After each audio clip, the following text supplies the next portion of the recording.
ଗତକାଲି ଆମର ଏଏସ୍ଆଇ ସୁଶାନ୍ତ ଗରଡା ଆଉ ଥାନା ଷ୍ଟାଫ୍ ନାଇଟ୍ ପେଟ୍ରୋଲିଂ କରୁଥିଲା ସମୟରେ ଗୋଟେ ଅଲ୍ଟୋ ଗାଡ଼ିଟା ଆସିଲା। ଅଲ୍ଟୋ ଗାଡ଼ିଟାକୁ ତାକୁ ଆମେ ଅଟକାଇବାକୁ ଚେଷ୍ଟା କଲା। ସିଏ ସ୍ପିଡରେ ପଳେଇଲା ବେଳକୁ ତାକୁ ଆମେ ଚେଞ୍ଜ କରିକି ଧରିଲେ।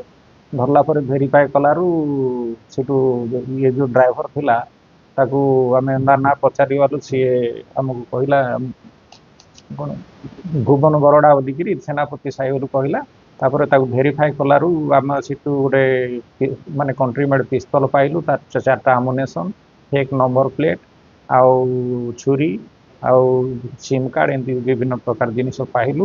ଆଉ ଭେରିଫାଏ କଲାରୁ ଜଣା ପଡ଼ିଲା ଯେ ଶେଖ୍ ନିଜାମ ଯୋଉ ମର୍ଡର କେସ୍ ହେଇଥିଲା 2022 ମସିହାରେ, ସେଇ କେସ୍ରେ ଇଏ ଇନଭଲ୍ଭ ଅଛି। ଡାବୁ ଗାଁରେ ଗୋଟେ ଡକାୟତି କେସ୍ ହେଇଥିଲା, ହାଟରେ ଗୋରୁ ବେପାରଠୁ 28 ଲକ୍ଷ ଯୋଉ ଡକାୟତି କରିଥିଲେ, ସେଥିରେ ମଧ୍ୟ ସେ ଇନଭଲ୍ଭ ଅଛି। ତାର ସହିତ ଅନ୍ୟାନ୍ୟ କେସ୍ରେ ମଧ୍ୟ ସେ ଆଉ 6-7ଟା କେସ୍ରେ ଇନଭଲ୍ଭ ଅଛି। ଆଉ ଭେରିଫାଏ ଆମର ଚାଲିଛି, ଆଉ ତାକୁ ଆମେ ଆରେଷ୍ଟ କରିଛୁ। ଆଉ ଆଜି ତାକୁ କୋର୍ଟ ଫରୱାର୍ଡ କରିବୁ। ଆଗରୁ 7 ଜଣ ହେଇଥିଲେ, ଇଏ ଜଣେ ଫେରାର ଥିଲା ଥିଲା ଧରା ପଡ଼ିଛି। ତାର ୱାରେଣ୍ଟ ଅଛି, ୱାରେଣ୍ଟ ମଧ୍ୟ ଆମେ ଏଇଟା କରିବୁ, ତାକୁ ଟ୍ୟାଗ କରିବୁ। ହଁ, ସେ ତାର ପିସ୍ତଲଟା ତାର ପାଖରେ ଥିଲା, ଅଣ୍ଟାରେ ଥିଲା, ଆଉ ଏ ଛୁରୀ ଏଗୁଡ଼ାକ ସବୁ ତା ପାଖରେ ଏକା ଥିଲା ସବୁ। ତାକୁ ଆମେ କୋର୍ଟ ଚାଲାଣ କରିବୁ ଆଉ।